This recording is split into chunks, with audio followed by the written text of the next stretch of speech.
Hello students, आज की इस क्लास में हम ये सीखेंगे कि कुरान शरीफ में तमाम दुनिया की चीज़ें जो हैं मौजूद हैं तो वो किस तरह से हैं। क्योंकि अक्सर लोग ये कहते हैं कि जी जो भी बातें हैं, जो चीज़ भी होती है दुनिया में, वो सब कुछ कुरान शरीफ में मौजूद है, लेकिन बहुत कम लोग ऐसे होते हैं जो किसी चीज़ को तलाश करके इंट्रोड्यूस करवाते हैं। तो आइए हम ये सीखते हैं कि किस तरह से उस पर गौर किया जाता है, किस तरह से अपने मतलब की चीज़ें ढूंढ कर निकाली जाती हैं। ठीक है, तो उसके लिए मैं एक छोटी सी आयत का हिस्सा देता हूँ। सूरह बकरा की आखिरी आयतों में है कि रब्बना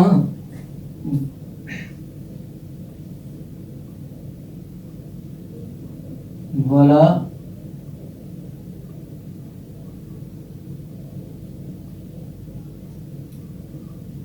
तहमिल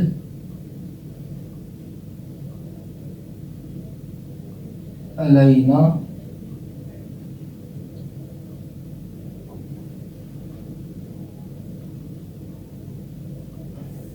इसरन कमा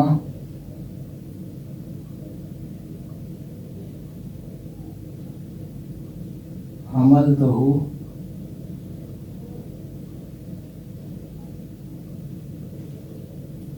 अलल्लज़ीना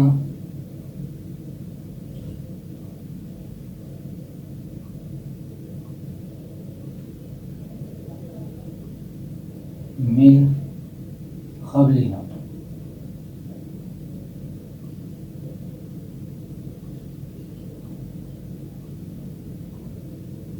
रब्बना वला तहमिल अलैना इसरन कमा हमलतहु अलल्लज़ीना मिन क़ब्लिना।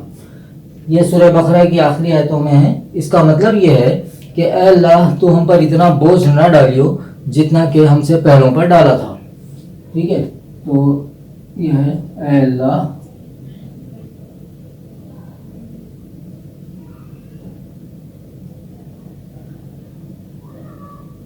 तो हम पर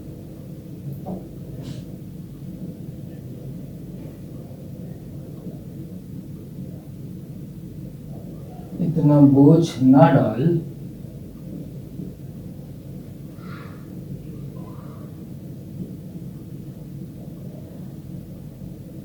जितना कि तूने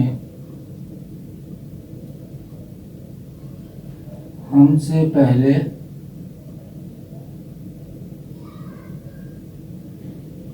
लोगों पर डाला था। ठीक है, अब इस आयत को गौर से देखेंगे कि यहाँ एक बात समझ में आती है कि हम ये दुआ मांगते हैं कि अल्लाह, तो हम पे इतना बोझ मत डाल जितना कि हमसे पहलों पर डाला था। ठीक है, इसका मतलब ये कि हमसे पहले के लोगों ने भी यही दुआ मांगी, उनसे पहले के लोगों ने भी यही दुआ मांगी। ये सिलसिला आगे बढ़ते बढ़ते बढ़ते जाके ख़त्म कहाँ होगा? हज़रत आदम अलैहिस्सलाम पर। तो क्योंकि सबसे पहले इंसान हज़रत आदम अलैहिस्सलाम थे, तो सपोज ये कि वो इस डॉट पे हम तसव्वुर करते हैं कि ये आदम अलैहिस्सलाम यहाँ पैदा हुए थे। तो अब इन पर बोझ किस चीज़ का था? पहले तो हम ये समझेंगे कि देखिए, आदम अलैहिस्सलाम को अल्लाह ताला ने मिट्टी से पैदा किया, उसके बाद उसमें अपना नूर भरा। तो जब नूर भरा तो उस वक्त उस मिट्टी के पुतले को तकलीफ हुई। तो उस तकलीफ को हम ये महसूस करते हैं कि ये यहाँ तक तकलीफ हुई। ठीक है, तो अब वो परेशान होने लगे, तो अल्लाह ताला ने कहा कि घबराओ मत, मैं तुम्हें नेमतों से नवाजता हूँ। तो उसी तरह की नेमतें भी नवाजी। अब ये जो है सेंट्रल पॉइंट, ये ज़रा इम्पोर्टेंट होता है, इसका ख्याल रखेंगे। ठीक है, कि यहाँ पर आदम अलैहिस्सलाम की तख्लीक हुई और उसके बाद ये लेफ्ट पर जो है आपको तकालीफ होती रही और राइट पर अल्लाह ताला उनको नेमतों से नवाजता रहा। ठीक है, अब यही सिलसिला चलता रहा, वक्त के साथ साथ आगे बढ़ते रहे। हर थोड़े दिन बाद कोई ना कोई तकलीफ होती थी, हर थोड़े दिन बाद कोई ना कोई नेमत मिलती थी, फिर थोड़ी तकलीफ हुई, फिर कोई नेमत मिली, फिर कोई तकलीफ हुई, फिर कोई नेमत मिली। ये सिलसिला चलता रहा। ठीक है, और ये चलता रहेगा। अब उसके बाद जब आदम अलैहिस्सलाम के बाद कोई दूसरा इंसान पैदा हुआ, उसने भी यही दुआ मांगी कि ऐ अल्लाह, तुम हम पर इतना बोझ ना डाल जितना कि हमसे पैरों पर डाला था। तो इससे पहले किस पे वो डाला था अल्लाह ताला ने? हज़रत आदम अलैहिस्सलाम पर। अब हुआ ये कि अल्लाह ताला ने कहा अच्छा चलो मैं तुम्हारी दुआ कबूल करता हूँ, तुम पर उतना बोझ नहीं डालूंगा जितना कि इन पर डाला था। तो वो क्या किया अल्लाह ताला ने, उनको रिड्यूस करके सपोज ये यहाँ तक ले आए, ठीक है। अब उसके बाद नेमतें भी कम हुई तो ये भी यहीं तक रही, ठीक है। अब वो बड़े खुश क्योंकि इक्वेशन यहाँ बैलेंस में है। फिर उसके बाद फिर कोई शख्स पैदा हुआ तो उसने भी यही दुआ मांगी कि अल्लाह तू मुझ पर इतना बोझ ना डाल जितना कि मुझसे पहलों पर डाला था। तो अल्लाह ताला ने कहा कि अच्छा चलो इतना ही बोझ डालता हूँ तो नेमतें भी उसी हिसाब से दूंगा। तो ये नेमतें मिली। तो अब क्या हुआ कि ये जो फंक्शन है बैलेंसिंग का, ये बड़ी इंपॉर्टेंट चीज़ होती है, क्योंकि कभी ऐसा नहीं होता कि कोई भी चीज़ डिसबैलेंस हो। फिर कोई उसके बाद जो शख्स आया उसने भी यही दुआ मांगी तो अल्लाह ने उसको भी कम कर दिया। फिर उसके बाद कोई शख्स आया उसने भी यही दुआ मांगी। तो ये सिलसिला तो ऐसा चलता ही रहेगा कि नए नए लोग आते रहेंगे इस दुनिया में और सब ये दुआ मांगते रहेंगे कि अल्लाह तो हम पर इतना बोझ न डाल जितना कि हमसे पहलों पर डाला था। और ये सिलसिला जैसे जैसे ऊपर बढ़ता जाएगा ये ऐसे ऐसे एक्सपेंड होता जाएगा, ठीक है। अब इसमें देखना ये है कि दुनिया की चीज़ें जो हम देखते हैं वो कहाँ पर हैं और कैसे हैं। इसमें मुख्तलिफ चीज़ें हैं। मिसाल के तौर पर जितने भी सब्जेक्ट्स हम पढ़ते हैं स्कूल्स में वो सबके सब इस आयत के तर्जुमे में मौजूद है। अब वो किस तरह से हैं वो देखते हैं। मिसाल के तौर पर सबसे पहले हम लेते हैं अकाउंटिंग, ठीक है। अकाउंटिंग में क्या होता है, एक उसूल होता है डेबिट और क्रेडिट का, कि जिसकी लेफ्ट साइड जो है वो डेबिट साइड होती है और राइट साइड क्रेडिट साइड होती है और दोनों का इक्वेशन का बैलेंस में होना ज़रूरी। तो अकाउंटिंग की जो बुनियाद है वो इसी आयत के फंक्शन में मौजूद है। इसी तरह हम ये समझ लें कि मैथमेटिक्स लेते हैं। अब मैथमेटिक्स में एक नंबर लाइन होती है, ठीक है। आमतौर पर स्कूल में छोटी क्लासेस में भी करवाते हैं ये क्वेश्चन। तो यहाँ तसव्वुर करते हैं कि एक पॉइंट है 0, उसके लेफ्ट पर अगर जाएंगे तो ये -1 -2 -3 -4 इस तरह से होता है और राइट साइड पे आते हैं तो 1 2 3 ये प्लस का होता है, ठीक है। अब ये प्लस के नंबर हो गए, ये माइनस के नंबर। तो ये नंबर लाइन का जो फंक्शन है वो उसी आयत के फंक्शन में मौजूद है, ठीक है। उसके अलावा ग्राफ पेपर होता है हमारे पास मैथ्स के क्वेश्चंस करने के लिए। वो ग्राफ पेपर कैसा होता है, वो भी ऐसे ही होता है, ये डॉट से डॉट मिलते गए, ठीक है। और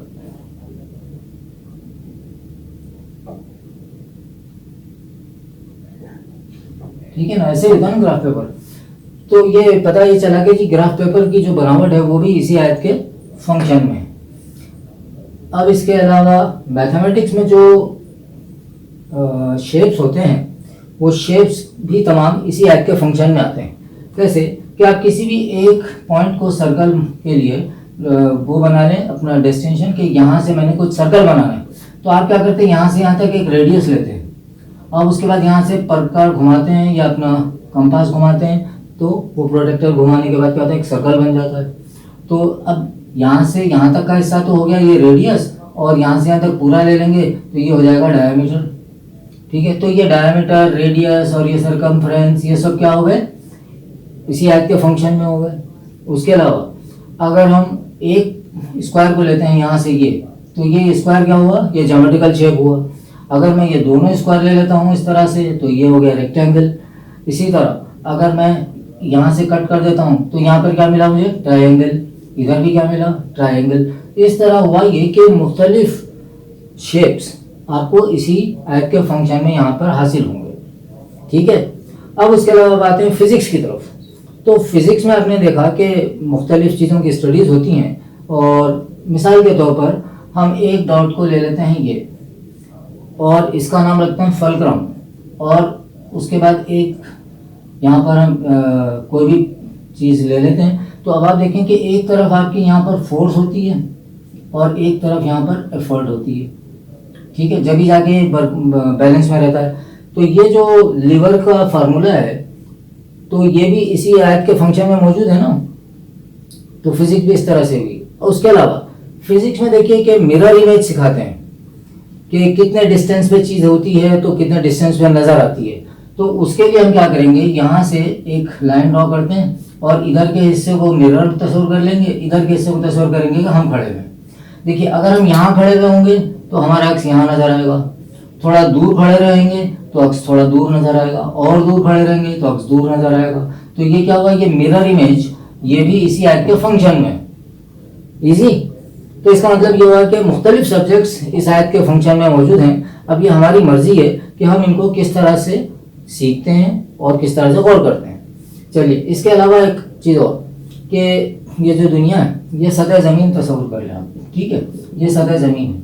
अब मैं इसका मिरर इमेज ऊपर लेता हूँ, तो वो मिरर इमेज मेरा कैसा बनेगा, ये देखिए, ये यहाँ से ज्वाइन किया और ये यहाँ से, ठीक है।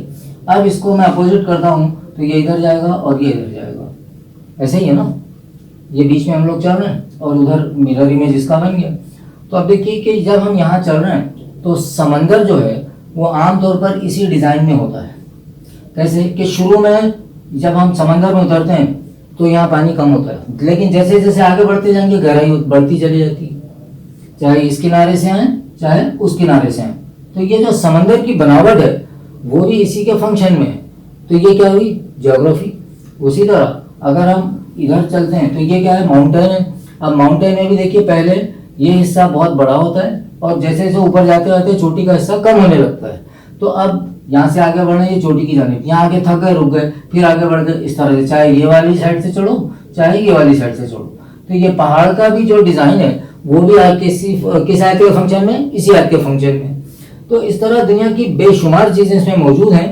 तो हमारा फ़र्ज़ ये बनता है कि हम अल्लाह ताला की इस दी हुई नेमतों से फ़ायदा उठाएं और नई नई चीज़ें सीखें यहाँ से और फिर दूसरों को सिखाएं। ठीक है बेटा, थैंक यू।